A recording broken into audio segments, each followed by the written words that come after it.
அது எப்படி உங்களை விட முடியும்?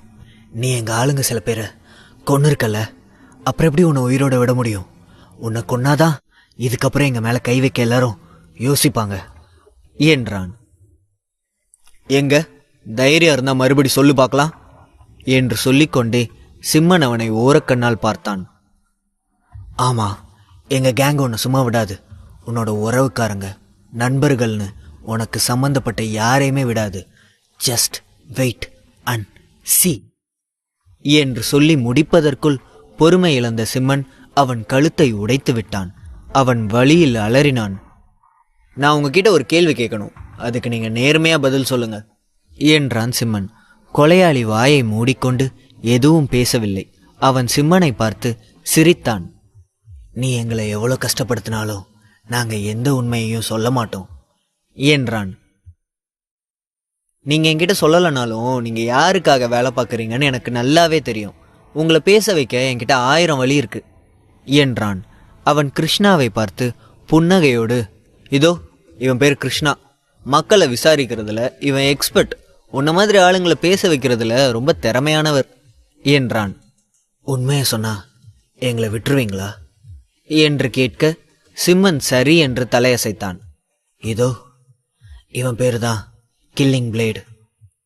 1000கணக்கான துண்டுகளா மனுஷனை வெட்டும் பண்டைய சீன முறையை பற்றி கேள்விப்பட்டிருப்பீங்கன்னு நினைக்கிறேன்.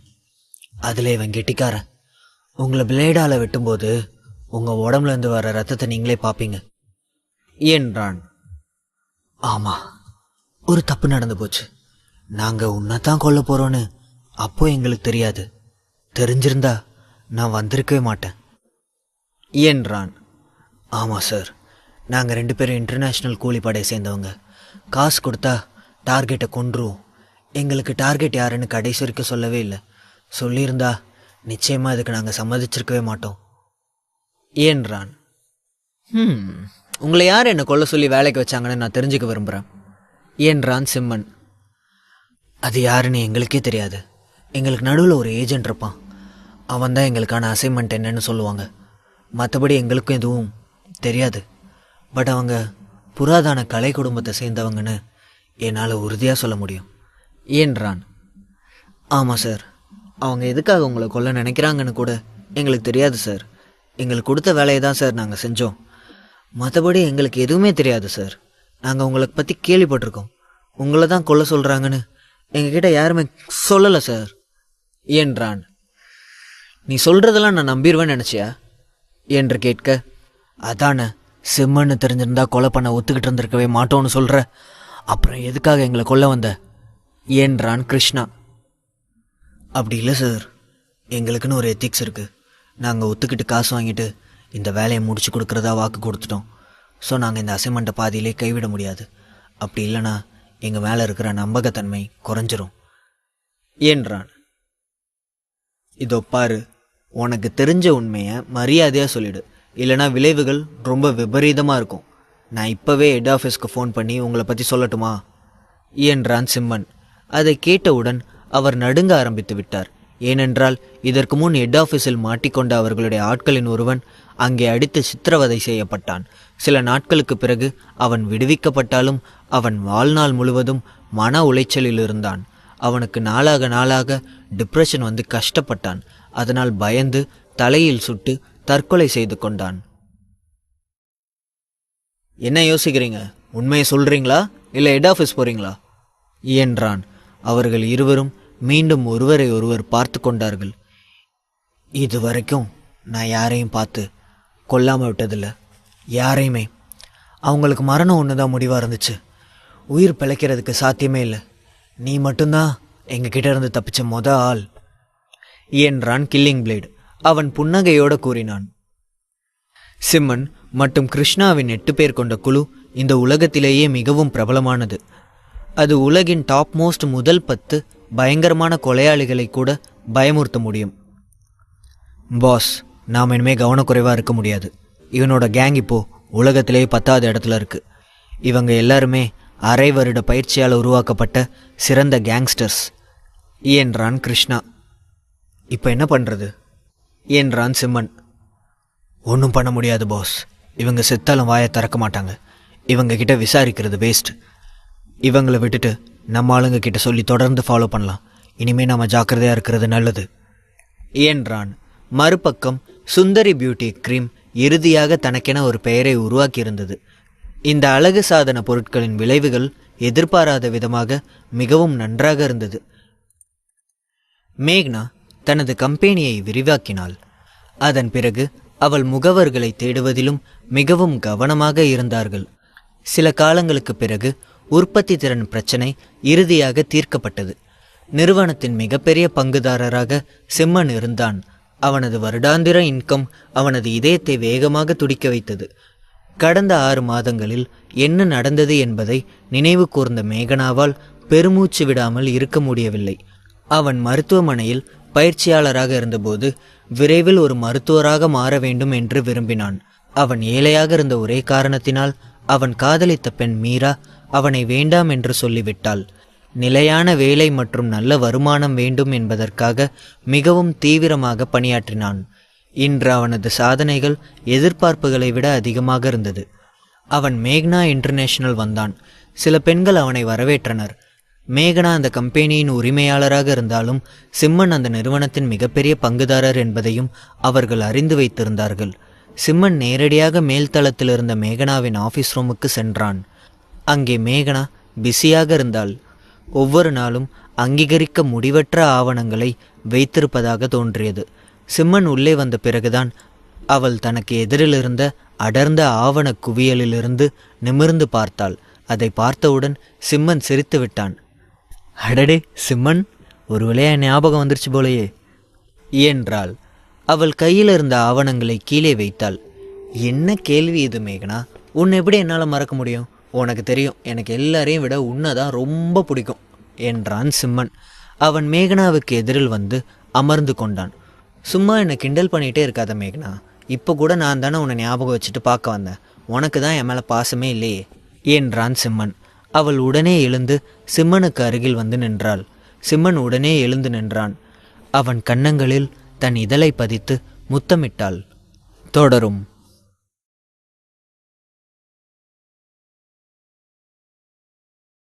பல நாட்கள் கழித்து சிம்மன் மேகனாவை பார்த்ததில் மிகவும் சந்தோஷமாக இருந்தான். அதிலும் அவள் அவனை அணைத்து கொண்டு அவளது பூ போன்ற இதழை அவனது கன்னத்தில் பதித்ததும் சிம்மன் அப்படியே வானில் சிறகடித்து பறந்து கொண்டிருந்தான். மேக்னா சிம்மனின் மார்பில் சாய்ந்து கொண்டாள். பின்பு, சிம்மன், நான் நிஜமாவே உன்னை ரொம்ப மிஸ் பண்ண தெரியுமா என்று சொன்னாள். உடனே சிம்மன் அவளை தன்னோடு இறுக அணைத்து கொண்டு சொன்னான். மை குட்டி காப்ளின், நானும் உன்னை ரொம்ப மிஸ் பண்ணேன்டி என்று சொல்லி அவளது நெற்றியில் தனது இதழை பதித்தான். பின்பு சிம்மன், வழக்கம் போல் இப்போவும் ஓவர் ஒர்க் தானே, கொஞ்சம் ரெஸ்ட் எடுத்துக்கலாம்ல, எக்ஸ்ட்ராவாக ஆள் ஏதாவது போட்டுக்கலாம்ல, எதுக்காக இவ்வளோ வேலையை நீயே பார்க்குற? இங்கே பாரு, உன்னோட முகம்லாம் எவ்வளோ டயர்டாக இருக்குன்னு என்று சொல்லி அவளை அப்படியே தூக்கி கொண்டு அங்கிருந்த சோஃபாவில் உட்கார வைத்தான். பின்பு அவனும் அவள் அருகில் உட்கார்ந்து அவளது பூ போன்ற பாதங்களை எடுத்து அவனது மடியில் வைத்தவன் மெதுவாக அவளுக்கு மசாஜ் செய்ய ஆரம்பித்தான். உடனே மேக்னா சிரித்து கொண்டே, சிம்மா, உனக்கு தான் தெரியுமே, அவ்வளோ சாதாரணமாக இந்த பொறுப்பை வேறு யார்கிட்டையும் கொடுக்க முடியாது. ஏன்னா இதை நம்ம ரொம்ப கஷ்டப்பட்டு உருவாக்கின கம்பெனி. இந்த கம்பெனிக்கு எதுவும் ஆகிடக்கூடாதுன்னு நான் நினைக்கிறேன் என்று கம்பெனியை பற்றி பேச ஆரம்பித்தாள். உடனே சிம்மன், போதுண்டி, நீ கம்பெனியை பற்றி பேச ஆரம்பித்தா பேசிக்கிட்டே இருப்ப. நான் கம்பெனியை பற்றி பேசுகிறதுக்காக இங்கே வந்தேன் என்று கேட்டான். உடனே மேக்னா அவனை பார்த்து ஒரு மார்க்கமாக சிரித்தாள். பின்பு, பின்ன சார் வேற எதுக்கு வந்தீங்க என்று கேட்டாள். உடனே சிம்மன் அவளை நிமிர்ந்து பார்த்து கொண்டு சொன்னான். வேற எதுக்கு வந்தேன்னு சொல்லணுமா? சொல்லட்டுமா என்று கேட்டுக்கொண்டே அவளது பாதத்தை எடுத்து அவனது கைவிரலில் மெதுவாக அவளது பாதத்தில் கோலம் போட ஆரம்பித்தான். அது அவளுக்குள் ஒருவித உணர்வை தூண்ட மேக்னாவின் உடலெல்லாம் வெக்கத்தில் சிவந்தது. உடனே ஒரு சிறு சினுங்களுடன் சொன்னாள், சிம்மா ப்ளீஸ் அப்படி செய்யாத என்று. அவளின் வெக்கத்தை ரசித்த சிம்மன் சிரித்து கொண்டே மெதுவாக அவளது பாதத்தில் தனது இதழை பதித்தான்.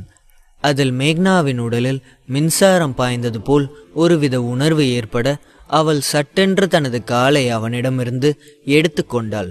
மேக்னா அப்படி செய்ததும் சிம்மன் சிரித்துக்கொண்டே அவள் அருகில் சென்று அவளது காதுக்கு மிக அருகில் சென்றான். பின்பு, என்னாச்சு என்று கேட்டான். மேக்னாவோ எதுவுமில்லை என்பது போல் தலையை அசைக்க மெதுவாக அவளது கழுத்து வளைவில் தனது இதழை பதித்தான். ஏற்கனவே சிம்மனின் செயலில் சொக்கி இருந்தவளுக்கு அது இன்னும் போதையை ஏற்ற மேக்னா சினுங்கிக் கொண்டே சொன்னாள், சிம்மா ப்ளீஸ் வேண்டாம், இது ஆஃபீஸ், எனக்கு நிறைய வேலை இருக்கு என்று சொன்னாள். உடனே சிம்மன் சிரித்துக்கொண்டே, எனக்கு இப்போ இருக்கிற ஒரே வேலை என்னோட இந்த காப்ளினை கொஞ்சிறது மட்டும்தான் என்று சொல்லிவிட்டு அவளது மூக்கோடு தனது மூக்கை உரசினான். அப்பொழுது மேக்னாவின் கண்கள் சிம்மனின் கண்களை சந்தித்தது. இருவரது கண்களும் நேருக்கு நேர் சந்தித்து கொள்ள இருவருக்குள்ளும் காதல் என்ற அதிர்வலை மெல்ல பரவ ஆரம்பித்தது. சிம்மனை அவ்வளவு அருகில் பார்த்ததும் மேக்னாவிற்கு ஏதோ செய்ய அவள் மேல்மூச்சு கீழ்மூச்சு வாங்கி கொண்டிருந்தாள். அவளின் நிலையை பார்த்த சிம்மனிற்கோ பைத்தியம் பிடித்துவிடும் போல் இருந்தது. அதிலும் அவளது இதழை பார்த்ததும் தன்னை மறந்தவன் சட்டென்று அவளது இதழை சிறைப்பிடித்தான். முதலில் திணறிப்போன மேக்னா பின்பு மெதுவாக அவனது இதழ் முத்தத்தை ரசிக்க ஆரம்பித்தாள். அவளது கைகள் அவளையும் மீறி அவனை இறுக கட்டிக்கொள்ள அந்த அணைப்பு அவனுக்குள்ளும் ஒருவித போதையை ஏற்ற அவளை இன்னும் தன்னுடன் இறுக அணைத்து கொண்டான். பின்பு அவளது இதழில் அவள் மீது இருக்கும் மொத்த காதலையும் கொட்டி தீர்த்து கொண்டிருந்தான். அந்த இதழ் முத்தத்தில் தன்னை மறந்து அவர்கள் இருவருக்கும் மட்டுமே சொந்தமான அந்த காதல் உலகில் தங்கள் காதல் பாஷையில் பேசி சிரித்து கொண்டிருந்த நேரம் அவளது செல்போன் ஒலித்தது. செல்போன் சத்தம் கேட்டு சுயநினைவிற்கு வந்தவள் சட்டென்று அவனிடமிருந்து விலகினாள். அவளின் அந்த விலகல் சிம்மனுக்குள் ஒருவித ஏமாற்றத்தை கொடுக்க அவளை ஏக்கமாக பார்த்தான். பின்பு, என்னடி அவ்வளோதானா என்று கேட்டான். உடனே மேக்னா சிரித்து கொண்டு, உனக்கு இது போதும், ஏற்கனவே எனக்கு தலைக்கு மேலே வேலை கிடக்கு, உன் கூட இப்படி ரொமான்ஸ் பண்ணிகிட்டு இருந்தானா அப்புறம் என்னோடய வேலையெல்லாம் யார் பார்க்குறது, இங்கே பாரு என்னோடய ஃபோன் ஒரு 5 மினிட்ஸ் கூட அமைதியாக இருக்காது என்று சொல்லிவிட்டு தனது செல்ஃபோனை அட்டன் செய்து ஹலோ என்று கேட்டாள். எதிர்முனையில் அவளது செக்ரட்டரி தான் அழைத்திருந்தாள். மேம், உங்களை பார்க்க ஒருத்தர் வந்திருக்காரு, அவர் உங்களோட கசின்னு சொல்கிறாரு, அவரை உள்ள விடவா என்று கேட்டாள். உடனே மேக்னா, என்ன என்னோட கசினா, யார் அது, பேர் என்ன என்று கேட்டாள். மேம், அவரோட பேர் ஜெகதீஷ்னு சொன்னார் என்று செக்ரட்டரி சொன்னாள். சரி, உள்ளே அனுப்பி வைங்க என்று சொல்லிவிட்டு ஃபோனை வைத்தவள் பின்பு தனது புருவத்தை சுருக்கி கொண்டு எதையோ யோசித்தாள். மேக்னாவின் முகம் மாறியதை பார்த்ததும் சிம்மன் அவள் அருகில் வந்தான். என்னாச்சு, ஏன் ஒரு மாதிரி இருக்க, உன்னை பார்க்க யார் வந்திருக்கா என்று கேட்டான். அது ஒன்றும் இல்லை சிம்மா, மறுபடியும் என்னோடய தாத்தாவோட ஃபேமிலி தான் என்னை பார்க்க வந்திருக்காங்க. யாரோ என்னோடய கசினா, கண்டிப்பாக இவன் அந்த ஜெகநாத்தோட பையனாக தான் இருப்பான்னு நினைக்கிறேன் என்று சொல்லி கொண்டிருக்கும் பொழுதே கதவை கூட தட்டாமல் உள்ளே ஒரு இளைஞன் வந்தான். அவன் கதவை தட்டாமல் உள்ளே வந்ததை பார்த்ததுமே சிம்மனுக்கு கோபம் சுர்ரென்று ஏறியது. ஆனாலும் அது மேக்னாவின் தந்தை ஃபேமிலி என்பதால் எதுவும் சொல்லாமல் சற்று அமைதியாக நின்றான். அந்த இளைஞனை மேக்னா கோபமாக பார்த்தாள். உங்களுக்கு என்னதான் பிரச்சனை, நான் தான் உங்கள் யாரையுமே பார்க்க விரும்பலைன்னு சொல்லிட்டேன்ல, அப்புறம் எதுக்கு திரும்பவும் என்னை பார்க்க வந்திருக்கீங்க? உன்னோட தாத்தா ஏதாவது சொல்லி சொன்னாரா, ஒருவேளை அவருக்கு மறுபடியும் உடம்பு சரியில்லையா என்று கேட்டாள்.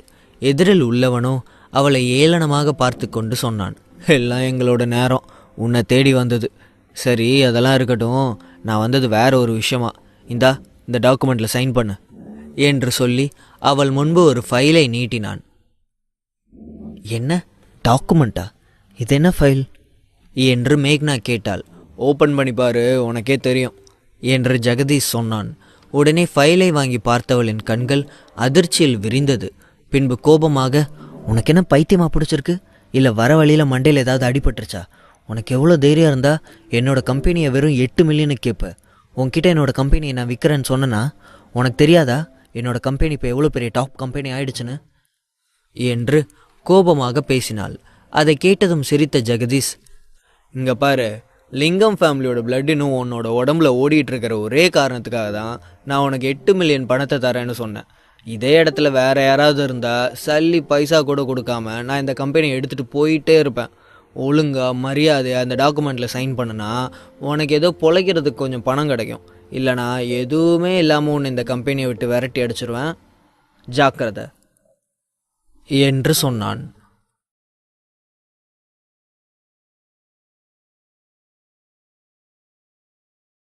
ஜெகதீஷ் அவன் கையில் கொண்டு வந்திருந்த டாக்குமெண்ட்டை கொடுத்து அதில் மேக்னாவை கையெழுத்து போட சொன்னான். டாக்குமெண்ட்டை பார்த்த மேக்னா அதிர்ச்சியுடன், என்னோட கம்பெனியை வெறும் 8 மில்லியனுக்கு நீ கேட்பியா? உனக்கு எவ்வளவு தைரியம் என்று அவனிடம் கத்திக் கொண்டிருக்க அவனும் அவளை மிரட்டி கொண்டிருந்தான். அதை பார்த்ததும் சிம்மன் கோபமாக அவனுக்கு முன்பு வந்தான். பின்பு, அவளை இந்த கம்பெனிலேருந்து விரட்டி அடிச்சிருவியா? உன்னால் அது முடியும்னு நினைக்கிறியா என்று கேட்டான். அப்பொழுதுதான் அங்கு சிம்மன் நிற்பதை பார்த்த ஜெகதீஷ் அவனை ஒரு முறை ஏற இறங்க பார்த்துவிட்டு சொன்னான், ஆமா, நீ யாரு? நான் என்னோட சிஸ்டர்கிட்ட பேசுகிறேன். உனக்கு என்ன பிரச்சனை? முதல்ல நீ எதுக்கு இங்கே இருக்க? வெளியில போ என்று சொன்னான். உடனே சிம்மன் கோபமாக, நான் யாரா? நான் மேக்னாவை கல்யாணம் பண்ணிக்க போகிறேன். அது மட்டும் இல்லை, இந்த கம்பெனியோட பிக் ஷேர் ஹோல்டரே நான் தான். நீ தர 8 மில்லியனை வச்சு என்னோட கம்பெனியில் ஒரு ஷேரை கூட உன்னால் வாங்க முடியாது. நீ என்னடானா என்னோட டோட்டல் கம்பெனியையும் கேட்குறியே, உனக்கு எவ்வளவு தைரியம் என்று சொன்னான். உடனே ஜெகதீஷ் சிரித்து கொண்டு, இங்கே பாரு, இங்கே நான் வச்சதுதான் சட்டம். இந்த லிங்கம் ஃபேமிலியை மீறி உங்களால் எதுவும் பண்ண முடியாது. நான் சொல்கிறத கேட்டு ஒழுங்கா மரியாதையா நீயே இந்த கம்பெனியவும் உன்னோட சொத்தையும் என்கிட்ட கொடுத்துட்டு அமைதியாக இங்கேருந்து கிளம்பு, இல்லைனா நிலைமை ரொம்ப மோசமாயிடும் என்று சொல்லி முடிக்கும் முன்பே சிம்மனின் கைகள் அவனது கன்னத்தை பதம் பார்த்து இருந்தது. சிம்மனிடம் ஒரு அடி வாங்கியதற்கே தலை சுற்றி போனவன் பின்பு கோபமாக அவனை பார்த்து கொண்டு சொன்னான், ஏய், என்னை யாரு நினைச்சு நீ அடிக்கிற? நான் லிங்கம் ஃபேமிலியை சேர்ந்தவன். நான் நினைச்சனா உன்னை இந்த உலகத்தை விட்டே அனுப்பிடுவேன் என்று சொல்லி முடிக்கும் முன்பே சிம்மன் மறுபடியும் அவனது கன்னத்தில் அறைந்தான். பின்பு, நீ எந்த ஃபேமிலியா வேணாலும் இருந்துட்டு போ, ஆனா ஏன் முன்னால ஏன் மேக்னா கிட்ட கையை நீட்டி பேசினதுக்கே உன்னை நான் கொன்னு போட்டிருக்கணும். இருந்தாலும் நான் இன்னைக்கு விடுறேனா? அது ஏன் தெரியுமா? ரொம்ப நாள் கழிச்சு என்னோட மேக்னாவை பார்த்ததால என் மைண்ட் இப்போதான் ஃப்ரீயாக இருக்குது. அந்த ஒரே காரணத்துக்காக உன்னை மன்னிச்சு விடுறேன். என்ன சொன்ன? இந்த கம்பெனி உனக்கு வேணுமா? நீ ஆசைப்பட்டா காசு இருந்தா எதனாலும் வாங்குவியா? சரி, நான் ஒரு 1 மில்லியன் தரேன். உன்னோட அம்மாவை நீ யாருக்காவது விட்டு கொடுத்துருவியா என்று கேட்டான். அதை கேட்டதும் கோபமானவன், யூ ராஸ்கல், உனக்கு எவ்வளோ தைரியம் இருந்தா என்னோட அம்மாவை பற்றி பேசுவ என்று கேட்டான். உடனே சிம்மன் சிரித்து கொண்டு, அதே மாதிரி தான் இந்த கம்பெனியும் எங்களுக்கு. எங்கள் கம்பெனிக்கு நீ வந்ததே தப்பு, அதில் எங்கள் கம்பெனியை நீ விலைக்கு வேற கேட்குறியா என்று சொல்லி அவனது கையை பிடித்து முறுக்கி கொண்டிருந்தான். வழி தாங்காத ஜெகதீஷ் அலறிக் கொண்டிருந்தான். உடனே மேக்னா, அவனை விடு, எனக்கு தெரியும் இதுக்கு பின்னால் கண்டிப்பாக அவனோட அப்பா ஜெகநாதன் தான் இருப்பார். இங்கே பாரு, உங்கள் அப்பாட்ட போய் சொல்லு, என்னோட கம்பெனியில் ஒரு ஷேர் கூட அவரால் வாங்க முடியாதுன்னு. ஒருவேளை என் கம்பெனியில் அவர் ஒரு ஷேர் வாங்கி காமிச்சார்னா நான் என்னோட மொத்த கம்பெனியும் உன்கிட்ட கொடுத்துட்டு போயிடுறேன் என்று சொன்னாள். அதை கேட்டதும் ஜெகதீஷ் மிகவும் கோபமானான். ஹே, இன்னாடி கூட பாடி கார்டு வச்சிருக்க திமிரில் பேசுறியா? இவன் உன்கிட்ட இருக்கிற பணத்துக்காக தானே இருக்கான். நாளைக்கு அந்த பணம் ஒன்று விட்டு போயிட்டா அவனும் இருந்த இடம் தெரியாமல் போயிடுவான். அதுக்கப்புறம் நீ தெருவில் தான் நிற்ப என்று அவன் சொல்லி முடிக்கும் முன்பே சிம்மன் மறுபடியும் அவனை அடித்திருந்தான். சிம்மன் அடித்த அடியில் இந்த முறை அவனது வாயிலிருந்து ஒற்றை பல் உடைந்து கீழே விழுந்தது. அதை பார்த்ததும் அதிர்ச்சியுடன் தனது வாயை பிடித்து கொண்டே சொன்னான், ஏய் மேக்னா, ஆளை வச்சு அடிக்கிறல்ல, உன்னை நான் என்ன செய்கிறேன் பாரு என்று சொல்லிவிட்டு வேகமாக அங்கிருந்து நகர சென்றான். வெளியே போக சென்றவனை சட்டென்று சிம்மன் பிடித்து கொண்டான். எங்கே ஓட பார்க்குற? ஒழுங்கு மரியாதையாக உங்கள் அப்பாவுக்கு ஃபோன் போடு. ஃபோனை போட்டு நான் உண்மையிலே 1 மில்லியன் தரேன், அவரோட மனைவியை இப்போவே இங்கே அனுப்ப சொல்லு என்று சொன்னான். சிம்மன் சொன்னதை கேட்டதும் ஜெகதீஷ் கோபமாக சொன்னான், நீ என்ன பைத்தியமா? யாராவது 1 மில்லியனுக்கு அவங்க அம்மாவை விட்டு தருவாங்களா? இதை மட்டும் எங்கள் அப்பா கேட்டாரு, எங்கள் அப்பா என்னை கொன்னே போச்சிடுவார் என்று சொன்னான். உடனே சிம்மன் மறுபடியும் அவனது கன்னத்தில் அடித்தான். இப்ப தெரியுதா எதெல்லாம் காசு கேட்கணும், எதெல்லாம் கேட்கக்கூடாதுன்னு என்று சொன்னான். ஜெகதீஷ் அதற்கு மேலும் அடி வாங்க முடியாமல் தனது கன்னத்தை பிடித்து கொண்டான். பின்பு, தெரியுது என்று சொல்லி தனது தலையை ஆட்டின். பின்பு, தெரியுது என்று சொல்லி தனது தலையை ஆட்டினான். சரி, உன்னை இங்கே அனுப்பி வச்ச உங்கள் அப்பனுக்கு ஃபோன் பண்ணு என்று சிம்மன் சொன்னான். ஜெகதீஷோ, இங்கே பாருங்க, எங்கள் அப்பாக்கெல்லாம் ஃபோன் பண்ண முடியாது. அவருக்கு மட்டும் இங்கே நடந்தது தெரிஞ்சது அவ்வளவுதான், என்னை தோலை உரிச்சு தொங்க விட்டுருவாரு. நான் இனிமேல் உன் பக்கமே வரமாட்டேன், தயவு செஞ்சு என்னை விட்டுரு என்று சொன்னான். மேக்னாவோ எதுவும் சொல்லாமல் தனது முகத்தை வேறு பக்கம் திருப்பிக் கொண்டாள். உடனே சிம்மன், இப்போ நீ உங்கள் அப்பாவுக்கு கால் பண்ணுறியா இல்லை நான் பண்ணவா என்று கேட்டான். வேறு வழி இல்லாமல் தனது செல்போனை எடுத்து தனது தந்தைக்கு கால் செய்தான். ஜெகநாதன் அந்த சிட்டியில் நடந்து கொண்டிருக்கும் மிகப்பெரிய பேங்கெட் ஒன்றில் கலந்து கொண்டிருந்தார். அங்கிருந்த அனைவரிடமும் தனது மகனை பற்றி மிகவும் பெருமையாக பேசிக்கொண்டிருந்தார். அப்பொழுது அவரது செல்போன் சினுங்க அதை எடுத்ததும் அதில் தனது மகனின் எண்ணை பார்த்தார். இப்போதான் அவனை பற்றி பேசிகிட்டு இருந்தேன், அதுக்குள்ளே அவனே ஃபோன் பண்ணிட்டான் பாருங்க என்று சொல்லிவிட்டு ஃபோனை அட்டன் செய்தார். ஹலோ மை சன், என்னாச்சு? எனக்கு தெரியும், கண்டிப்பாக அதை நீ நல்லபடியாக முடிச்சிருப்ப. அந்த பொண்ணுக்கிட்ட இருந்து கம்பெனியை வாங்கிட்டு தானே என்று கேட்டார். எதிர் திசையில் இருந்த ஜெகதீஷோ டாடி என்ற ஒற்றை வார்த்தையை மட்டும் சொன்னான். என்ன ஆச்சு ஜெகதீஷ், கம்பெனியை வாங்கிட்டு தானே, வேற ஒன்றும் பிரச்சனை இல்லையே என்று கேட்டார். டாடி, அது இங்கே ஒருத்தனை அடிக்கிறான் டாடி, அவன் அந்த மேக்னாவோட பாய் ஃப்ரெண்டுன்னு சொன்னான் என்று சொன்னான். என்ன, அவளுக்கு பாய் ஃப்ரெண்ட் வேறு இருக்கா? இருந்தா என்ன, நம்ம ஆளுங்க 4 பேரை வர சொல்லி அவனை அங்கேயே தட்டி போட்டுட்டு நீ அவகிட்ட கையெழுத்து வாங்கிட்டு வா என்று சொன்னார். உடனே ஜெகதீஷ் அழுது கொண்டே, டாடி, அவன் 1 மில்லியன் தரானா, அதுக்கு பதிலாக என்னோட அம்மாவை விட்டு தரணுமா என்று சொன்னான். ஜெகதீஷ் சொன்னதை கேட்டதும் ஜெகநாதன் கோபமானார். உனக்கு என்ன பைத்தியமா பிடிச்சிருக்கு? என்னடா உளறிட்டு இருக்க என்று கேட்டார். இல்லை டாடி, அவன் அப்படிதான் சொன்னான் என்று சொன்னான். யார் உன்னை அடித்தது? அவனுக்கு எவ்வளோ தைரியம் இருந்தா என்னோட ஒய்ஃபை பார்த்து அப்படி கேட்டிருப்பான் என்று அவன் கோபமாக பேசிக்கொண்டிருக்கும் பொழுது அந்த செல்போனை வாங்கி சிம்மன் பேசினான். அது நான் தான், நீயும் உன்னோட பையனும் தான் பணத்தால் எதை வேணாலும் வாங்கிக்கலான்னு நினைக்கிறீங்கள, அதே பணத்தை நான் தரேன், நீ உன்னோட மனைவியை விட்டு கொடு என்று சொன்னான்.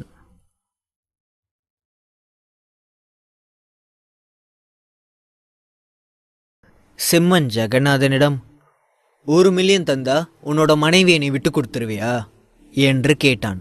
கோபமான ஜெகநாதன், நான் யாருன்னு நினச்சி நீ இப்படி பேசிக்கிட்டு இருக்க? உனக்கு எவ்வளவு தைரியம் இருந்தா நீ என்னோட ஒய்ஃபை பற்றி பேசுவ? நீ அங்கே இரு, இன்னும் கொஞ்ச நேரத்தில் உன்னோட நிலைமை என்ன ஆகுதுன்னு மட்டும் பாரு என்று சொன்னார். உடனே சிம்மன், அப்படியா? உன்னோட பிள்ளை இன்னும் என் கையில் தான் இருக்கான். நான் கண்ணை மூடி திறக்கிறதுக்குள்ளே உன் பிள்ளை என்ன வேணாலும் செஞ்சிருவேன், இப்போ பார்க்குறியா என்று சொல்லிவிட்டு ஜெகதீஷின் ஒரு விரலை பிடித்து உடைக்க அவனோ வழி தாங்காமல் கத்தினான். ப்ளீஸ் டாடி, என்னை எப்படியாவது காப்பாத்துங்க, இவன் என்னை ரொம்ப டார்ச்சர் பண்ணுறான் என்று சொன்னான். ஜெகதீஷ், நீ ஒன்றும் கவலைப்படாத, அப்பா இப்போவே ஆள் அனுப்புகிறேன், அவனை இப்போவே இந்த உலகத்திலேருந்து அனுப்பிடுறேன் என்று சொன்னார். ஜெகதீஷ் அலறிக்கொண்டு, யோ, நான் சொல்கிறது உனக்கு புரியுதா இல்லையா? அவன் என் பக்கத்தில் இருக்கான்யா, நீ ஆள் அனுப்புறதுக்குள்ளே என்ன அவன் கொன்னாலும் கொன்றுவான், உன்னால் என்னை காப்பாற்ற முடியுமா முடியாதா என்று கோபத்தில் கத்திக்கொண்டே கேட்டான். அவன் அவரிடம் பேசிய அடுத்த நொடியே சிம்மன் அவனது இன்னொரு விரலையும் பிடித்து ஒடிக்க ஜெகதீஷால் வழி தாங்க முடியாமல் போனது. இங்க பாரு, எங்க அப்பாவோட பேச்சை கேட்டு வந்தது தப்பு தான், அதுக்காக என்ன நீ இப்படி டார்ச்சர் பண்ணாத, என்னால் வழி தாங்க முடியல, தயவு செஞ்சு என்னை ஊடு என்று அலறினான். அவனின் அலறல் குரலை ஜெகநாதனும் கேட்டார். ஓகே ஓகே, இப்போ உனக்கு என்ன பிரச்சனை? என் பையனை எதுக்கு பிடிச்சி வச்சிருக்க? முதல்ல அவனை அங்கிருந்து அனுப்பு என்று சொன்னார். உடனே சிம்மன், எனக்கும் உனக்கும் எந்த பிரச்சனையும் கிடையாது, எனக்கு ஒன்னே ஒன்று தான் வேணும். இதுக்கப்புறம் உன் பையனோ இல்லை உன்னோட குடும்பத்தை சேர்ந்த யாரும் மேக்னா பக்கம் வரவே கூடாது. இன்னொரு தடவை மேக்னாவை யாராவது மிரட்டணும்னு நினச்சிங்கன்னா உங்கள் ஒருத்தரை கூட நான் உயிரோட விட மாட்டேன். இன்னொன்று ஞாபகம் வச்சுக்கோ, உன்னோட அப்பாவுக்கு உயிர் கொடுத்தது நான் தான். ஒரு வேளை மேக்னாவை ஏதாவது பண்ணணும்னு நினச்சிங்கன்னா உயிர் கொடுத்த நானே அவரோட உயிரையும் எடுத்துருவேன் என்று சொன்னான். உடனே ஜெகநாதன், ஓகே ஓகே, நீ சொல்கிற மாதிரியே கேட்குறேன், இன்னொரு முறை அந்த கம்பெனி பக்கம் நான் வரவே மாட்டேன், தயவு செஞ்சு என்னோட பையனை மட்டும் விட்டுரு என்று சொன்னார். ஓகே, அவனை விட்டுறேன், ஆனால் அதுக்கு முன்னாடி நீ மேக்னா கிட்ட மன்னிப்பு கேட்கணும். நான் செஞ்சது தப்பு தான், என்னை மன்னிச்சிடுன்னு சொல்லி சாரி கேட்கணும் என்று சொன்னான். உடனே ஜெகநாதன், என்ன அந்த பொண்ணுக்கிட்ட நான் மன்னிப்பு கேட்கணுமா? இது வரைக்கும் லிங்கம் ஃபேமிலி யாருக்கிட்டையும் மன்னிப்பு கேட்டு பழக்கம் இல்லை என்று சொன்னார். அவர் அப்படி சொன்ன அடுத்த நொடியே ஜெகதீஷ் அலறும் சத்தம் கேட்டது. அந்த சத்தத்தை கேட்டதும், ஹே ஹே, என் பையனை எதுவும் செய்யாத. இப்போ என்ன, நான் அந்த பொண்ணுக்கிட்ட சாரி கேட்கணும் அவ்வளோதானே? சாரி கேட்குறேன். இங்கே பாருமா, இனிமே உன்னோட எந்த பிரச்சனைக்கும் நான் வரமாட்டேன். தயவு செஞ்சு என்னோட பையனை விட சொல்லு என்று சொன்னார். உடனே மேக்னா சிம்மனை பார்த்து விடு என்பது போல் கண்ணசைத்தாள். சிம்மன் அவனது கையில் வைத்திருந்த ஃபோனை தூக்கி ஜெகதீஷின் மீது வீசினான்.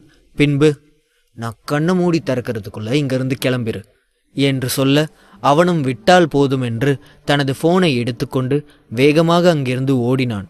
அவன் அப்படி ஓடுவதை பார்த்ததும் மேக்னா வாய்விட்டு சிரித்தாள்.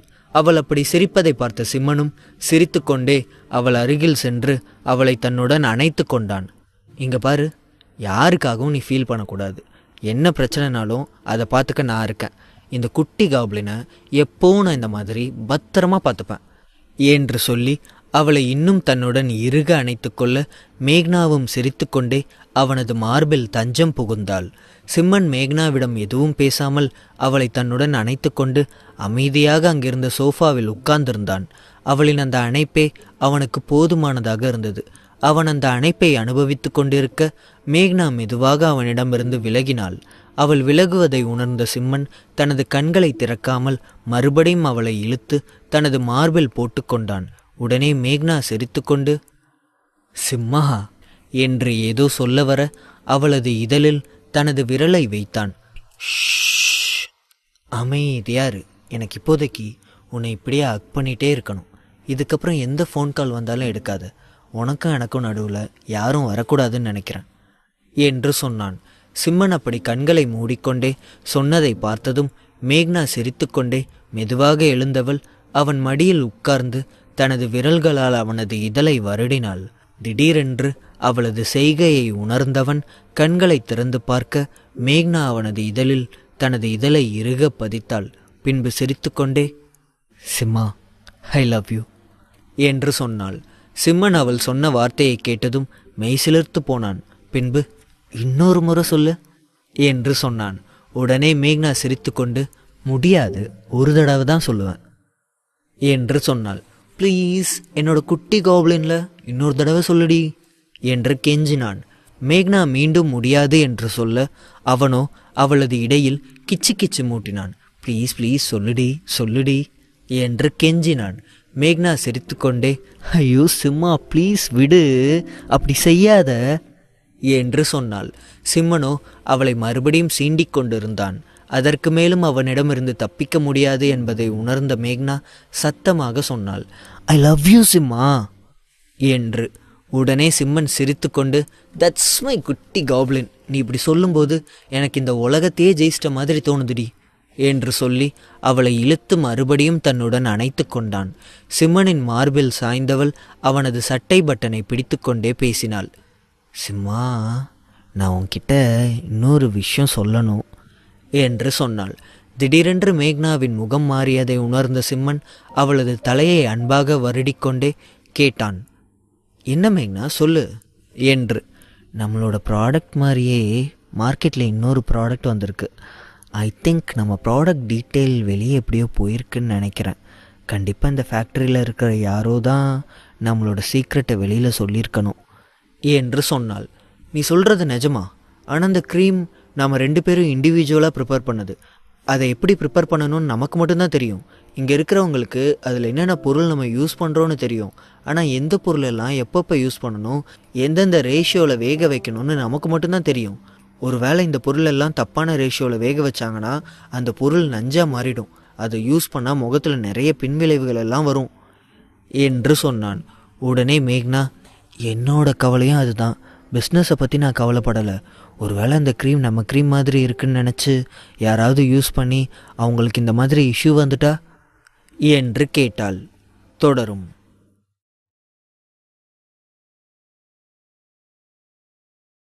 மேக்னாவிடம் அந்த மருந்தை தப்பான முறையில் தயாரித்தால் அது பல பின்விளைவுகளை ஏற்படுத்தும் என்று சொன்னதை கேட்டதும் மேக்னா மிகவும் சோகமானாள்.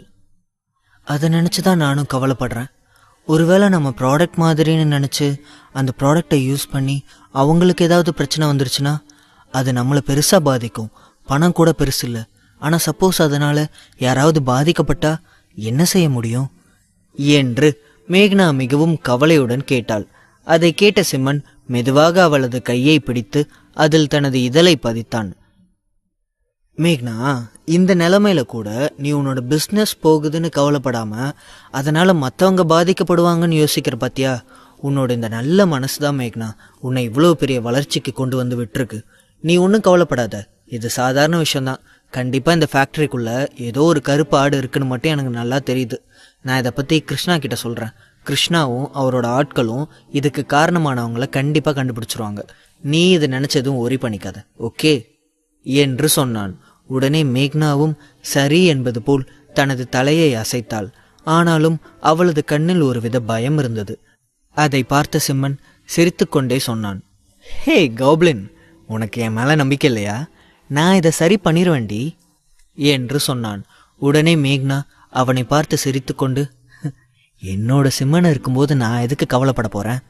உன்கிட்ட சொல்லிட்டேன்ல, இனி எல்லா ப்ராப்ளமும் கிட்டத்தட்ட சால்வ் ஆன மாதிரி தான் என்று சொல்லி அவனை மறுபடியும் இறுக கட்டி கொண்டாள். சிம்மனோ, நீ இதே மாதிரி என்னை கட்டி பிடிச்சிட்டே இருந்தனா என்னால் ரொம்ப நேரம் என்னை கண்ட்ரோல் பண்ண முடியாது. அப்புறம் மறுபடியும் நான் ஏதாவது சீண்ட ஆரம்பிச்சிருவேன். சரி, நீ வேற நிறைய ஃபைல் இருக்குன்னு சொன்ன, வேலையை பாரு. நம்ம நெக்ஸ்ட்டு வீட்டில் மீட் பண்ணலாம். அப்புறம் இன்னொன்று சொல்ல மறந்துட்டேன். நான் ஹாஸ்பிட்டல்லேருந்து வந்ததுமே அம்மா நீ எப்போ தான் கல்யாணம் பண்ணிக்க போகிற, இன்னும் எத்தனை நாளைக்கு தான் இப்படி தனியாகவே இருந்து கஷ்டப்பட போகிறேன்னு கேட்டாங்க. நான் தான் என்னோடய கோப்ளினுக்கு இன்னும் நிறைய கனவெல்லாம் இருக்குது, அந்த கனவெல்லாம் அவள் எப்போ நினைவாக்குறாளோ அதுக்கப்புறம் தான் நான் அவளை கல்யாணம் பண்ணிப்பேன்னு சொல்லிட்டேன். மேடம் எவ்வளோ சீக்கிரமாக உங்களால் முடியுதோ அவ்வளோ சீக்கிரமாக உங்களோட கனவெல்லாம் நினைவாக்குங்க. பாவம் என்னோடய அம்மா, அவங்களுக்கும் வீட்டில் தனியாக இருக்க போர் அடிக்கும்ல. அது மட்டும் இல்லாமல் என்னோடய காப்ளினை இப்படி அப்பப்போ வந்து பார்க்குறதுக்கு எனக்கும் மனசு இல்லை. அவளை எப்போவுமே என் கூட வச்சுக்கணும்னு தோணுது என்று சொன்னான். உடனே மேக்னா, சாரி சிம்மா, ஆன்ட்டியை நான் வருத்தப்பட வைக்கிறேன்னு நினைக்கிறேன். எனக்கு இன்னும் கொஞ்ச நாள் டைம் கொடு, அதுக்கப்புறம் கண்டிப்பாக நம்ம 2 பேரும் கல்யாணம் பண்ணி ஹாப்பியாக இருக்கலாம், ஓகே என்று சொன்னாள். உடனே சிம்மன், இன்னும் கொஞ்ச நாள் இல்லை, எத்தனை நாள் இருந்தாலும் நான் உனக்காக வெயிட் பண்ணுவேன். ஏன்னா இந்த ஜென்மத்தில் இந்த சிம்மனோட லைஃப்பில் நீ மட்டும்தான் இருக்க போகிற என்று சொல்லி அவளது மூக்கோடு தனது மூக்கை மறுபடியும் ஒரு சேவல் போல் உரசினான். பின்பு அவளது கன்னத்தில் தனது இதழை பதித்துவிட்டு அங்கிருந்து கிளம்பினான். சிம்மன் மேக்னாவை பார்த்துவிட்டு வந்து 2 நாள் ஆகியிருந்தது. அந்த 2 நாட்களும் பேஷண்ட் அதிகமாக வர சிம்மன் மூச்சு விடக்கூட நேரமில்லாமல் அங்கு வந்தவர்களுக்கு ட்ரீட்மெண்ட் கொடுத்து கொண்டு இருந்தான். மதியம் 3 மணி ஆகியிருந்தது. அப்பொழுதுதான் ஓரளவுக்கு பேஷண்ட் குறைவாக இருக்க சிம்மன் மதிய உணவை சாப்பிட ஆரம்பித்திருந்தான். அப்பொழுது அவனது செல்போனிற்கு ஒரு மெசேஜ் வந்தது. அந்த மெசேஜை எடுத்து பார்க்க அதில் நந்தா தான் மெசேஜ் செய்திருந்தான். அதில் ஒரு ரெஸ்டாரண்ட்டின் அட்ரஸை கொடுத்து ஈவினிங் அவனை அங்கு வரும்படி சொல்லியிருந்தான். அந்த ஃபோனை பார்த்தவன், இந்த நந்தாக்கு என்னாச்சு? ஏதோ லவரை கூப்பிடுற மாதிரி நமக்கு மெசேஜ் பண்ணி கூப்பிடுறான். நம்மளை பார்த்தாலே பயந்து போகிறவன் இப்போ மெசேஜ் பண்ணி கூப்பிடுறான்னா கண்டிப்பாக ஏதாவது காரணம் இருக்கும். சரி, என்னன்னு போய் தான் பார்ப்போமே என்று சொல்லிவிட்டு ஃபோனை வைத்தவன் மறுபடியும் தனது பேஷண்ட்டை பார்க்க ஆரம்பித்தான். ஒரு வழியாக சாயந்தரம் ஆகியிருக்க சிம்மன் தனது காரை எடுத்துக்கொண்டு நந்தா சொல்லியிருந்த ரெஸ்டாரண்ட்டின் அட்ரஸிற்கு சென்றான். அந்த ஸ்ட்ரீட்லேயே அது மிகவும் ஃபேமஸான ரெஸ்டாரண்ட். அதுவும் பொதுவாக அந்த ரெஸ்டாரண்ட்டில் லவ்வர்ஸ்கள் மட்டுமே பார்த்து கொள்வார்கள். அந்த ரெஸ்டாரண்ட்டில் ஒரு டேபிளில் நந்தா உட்கார்ந்திருக்க அங்கு சென்ற சிம்மன் தலையில் அடித்து கொண்டான். இந்த இடத்துக்கு எதுக்கு நம்மளை வர வச்சிருக்கான்? பார்க்குற எல்லாரும் நம்மளை என்ன நினைப்பாங்க என சொல்லிக்கொண்டு அவன் அருகில் சென்றான். ஏனந்தா, உனக்கு வேற பிளேஸே கிடைக்கலையா? என்ன எதுக்கு இங்கே வர வச்சிருக்க? சாரி, நீ நினைக்கிற மாதிரி ஆள் நான் இல்லை. எனக்கு எப்போவுமே பெண்கள் மேலே தான் இன்ட்ரெஸ்ட் என்று சொன்னான். சிம்மன் சொன்னதை கேட்டு நந்தா கடுப்பானான். அப்புறம் நான் மட்டும் என்ன பசங்க பின்னாடி போகிறேன்னு நீ பாத்தியா என்று கேட்டான். அப்புறம் எதுக்கு தேவையில்லாமல் இந்த ரெஸ்டாரண்ட்டுக்கு என்னை கூப்பிட்ருக்க என்று சிம்மன் கேட்டான். உடனே நந்தா தலையில் அடித்து கொண்டு சொன்னான், எல்லா இடமும் ஃபுல்லாக இருந்துச்சு, அதனால தான் இந்த ரெஸ்டாரண்ட்டுக்கு உன்னை கூப்பிட்டேன். சரி உட்காரு, உன்கிட்ட ஒரு முக்கியமான விஷயம் பேசணும் என்று சொன்னான். உனக்கும் எனக்கும் இடையில என்ன இருக்குது? என்கிட்ட நீ என்ன முக்கியமான விஷயம் பேசணும் என்று சிம்மன் கேட்டான். அது வேற ஒன்றும் இல்லை, பிஸ்னஸ் பற்றி தான் உன்கிட்ட நான் பேசணும் என்று அவன் சற்று தயக்கத்துடன் சொன்னான். பிஸ்னஸா? சாரி, நீ தப்பான ஆள்கிட்ட பேசிகிட்டு இருக்க. நான் ஒரு டாக்டர். என் கூட உனக்கு என்ன பிஸ்னஸ் இருக்கு என்று கேட்டான். நான் அதை சொல்லலை. அந்த மேக்னா கம்பெனியை பற்றி தான் பேசிக்கிட்டு இருக்கேன். அதில் எனக்கு ஷேர் வேணும் என்று கேட்டான். உடனே சிம்மன் சிரித்து கொண்டு, அது எதுக்கு என்கிட்ட கேட்குற? உனக்கு அந்த கம்பெனியில் ஷேர் வாங்கணும்னா அதுக்கு கௌதம் இல்லை அஜயை பார்த்துருக்கணும் என்று சொன்னான். உடனே நந்தா சற்று வெறுப்புடன், நான் ஆல்ரெடி இதை பற்றி விசாரிச்சிட்டேன். இந்த கம்பெனியோட பெரிய ஷேர் ஹோல்டரே நீதானாமா? நீ வச்சது தான் அங்கே முடிவுன்னு எனக்கு நல்லா தெரியும். உன்னோட கம்பெனியில் எனக்கு ஷேர் கொடுக்க முடியுமா முடியாதா என்று கேட்டான். உடனே சிம்மன் சிரித்து கொண்டு, சரி சொல்லு, என்னோட கம்பெனியில் உனக்கு ஷேர் வேணுமா இல்லை அந்த ஜெகதீஷ்க்கு ஷேர் வேணுமா என்று கேட்டான். சிம்மன் அப்படி கேட்டதும் நந்தா அதிர்ச்சியானான். அது அது அது வந்து என்று அவன் ஏதோ சொல்ல வந்தான். இங்கே பாரு, என்னை பற்றி உனக்கு நல்லா தெரியும். அந்த ஜெகதீஷ்க்கு ஏற்கனவே நான் ஒரு பாடம் கற்றுக் கொடுத்துட்டேன். அது போதாது, இன்னும் பெரிய பாடம் கற்றுக் கொடுக்கணும்னு நினைக்கிறேன். தேவையில்லாமல் அந்த ஜெகதீஷ்க்கும் எனக்கும் இடையில நீ வராத. வந்தா பிரச்சனை உனக்கு தான். அப்புறம் அவன்கிட்ட சொல்லி வை, இன்னொரு முறை இந்த மாதிரி யாரையாவது தூது அனுப்புனானா அடுத்த முறை தூது அனுப்புறதுக்கு அவனே இருக்க மாட்டான்னு. வரட்டா என்று சொல்லிவிட்டு சிம்மன் வேகமாக எழுந்து அங்கிருந்து சென்றான். தொடரும்.